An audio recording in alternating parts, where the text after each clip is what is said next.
Frantz Fanon naît antillais, mort algérien. Il est né le 20 juillet 1925 à Fort-de-France et mort le 6 décembre 1961 à Bethesda, en Maryland, aux États-Unis. Il était psychiatre et essayiste français martiniquais, fortement impliqué dans la lutte pour l'indépendance de l'Algérie et dans un combat international dressant une solidarité entre frères opprimés. Il est l'un des fondateurs du courant de pensée tiers-mondiste.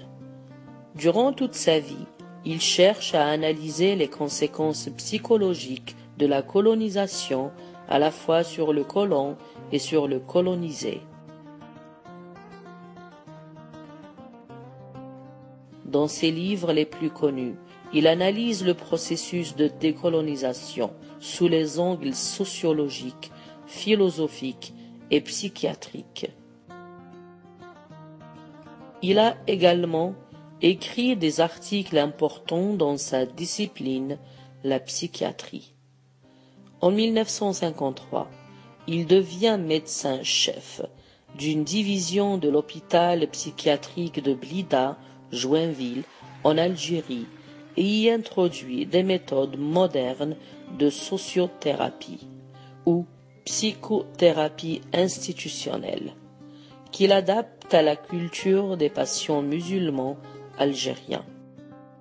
Ce travail sera explicité dans la thèse de son élève Jacques Cazoulaï. Il entreprend ensuite, avec ses internes, une exploration des mythes et rites traditionnels de la culture algérienne.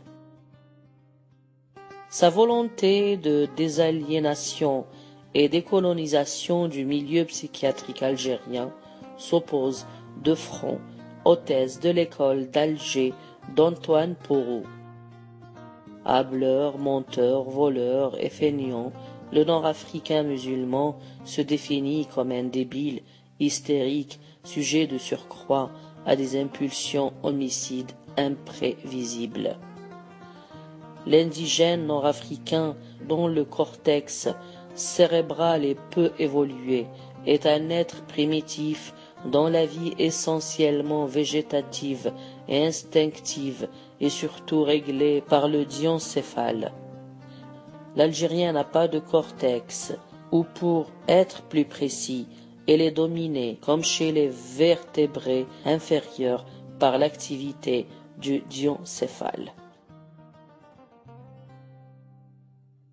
Pour Fanon, c'est bien plutôt la colonisation qui entraîne une dépersonnalisation qui fait de l'homme colonisé un être infantilisé, opprimé, rejeté, déshumanisé, acculturé, aliéné, propre à être pris en charge par l'autorité colonisatrice.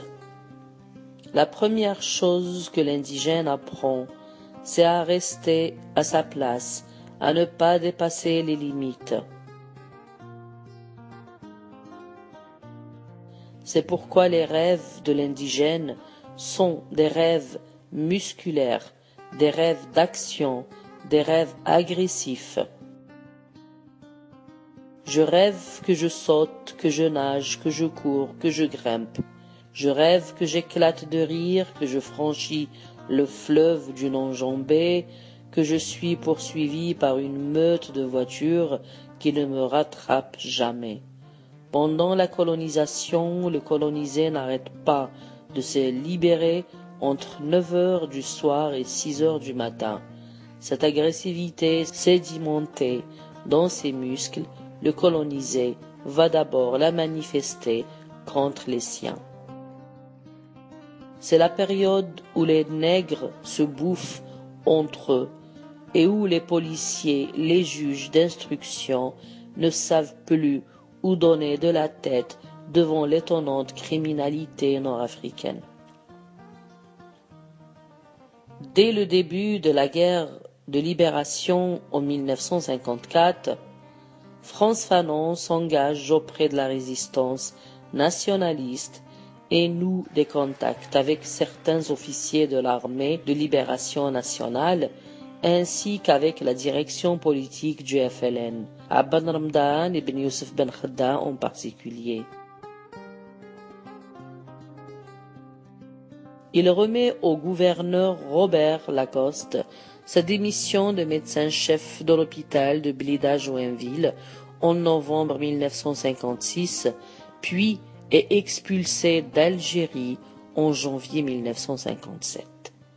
Il rejoint le FLN à Tunis, où il collabore à l'organe central de presse du FLN, El Moudjahid.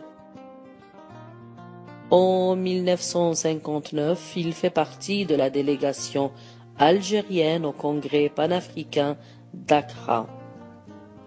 En mars 1960, il est nommé ambassadeur du gouvernement provisoire de la République algérienne au Ghana. Il échappe durant cette période à plusieurs attentats au Maroc et en Italie.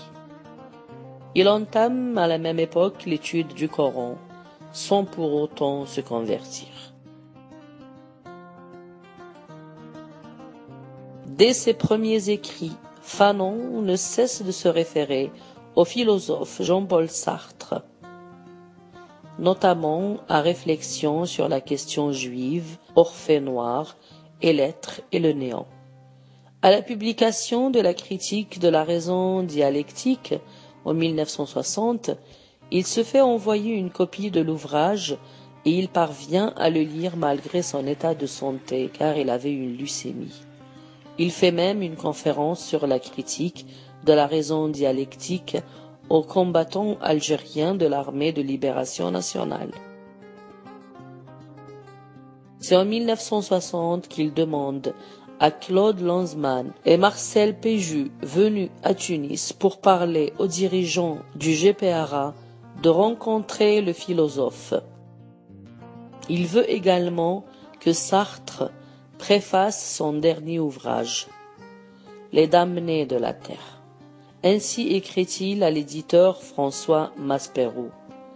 Demandez à Sartre de me préfacer. Dites-lui que chaque fois que je me mets à ma table, je pense à lui. Cité par Annie Cohen-Solal dans Sartre, 1905 à 1980, page 720. La rencontre a lieu à Rome pendant l'été 1961. Sartre interrompt son strict régime de travail pour passer 3 jours entiers à parler avec Fanon. Comme le raconte Claude Lanzmann, pendant 3 jours, Sartre n'a pas travaillé. Nous avons écouté Fanon pendant 3 jours. Ce furent 3 journées éreintantes, physiquement et émotionnellement. Je n'ai jamais vu Sartre aussi séduit et bouleversé par un homme. Le lièvre de Patagonie, page 503. L'admiration est réciproque, comme le rapporte Simone de Beauvoir. Fanon avait énormément de choses à dire à Sartre et de questions à lui poser. Je payerai 20 000 francs par jour pour parler avec Sartre, du matin au soir, pendant 15 jours, dit-il en riant à Lanzmann. La force des choses, tome 2, page 421.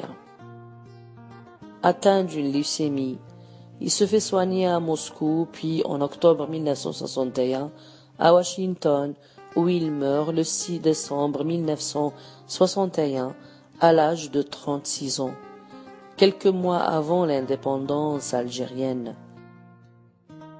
Sa dépouille est inhumée au cimetière des Chouhada, cimetière des martyrs de la guerre, près de la frontière algéro-tunisienne, dans la commune Ain Karma, wilaya de Tarf. Il laisse derrière lui son épouse, Marie-Joseph Dublé, dite Josie, qui est morte le 13 juillet 1989 et inhumée au cimetière d'Al-Qattar, au centre d'Alger. Il a laissé aussi 2 enfants, Olivier, né en 1955, et Mireille, qui épousera Bernard Mendes France, fils de Pierre Mendes France. En hommage à son travail en psychiatrie et à son sacrifice pour la cause algérienne, L'hôpital de Blida-Joinville, où il a travaillé, porte désormais son nom.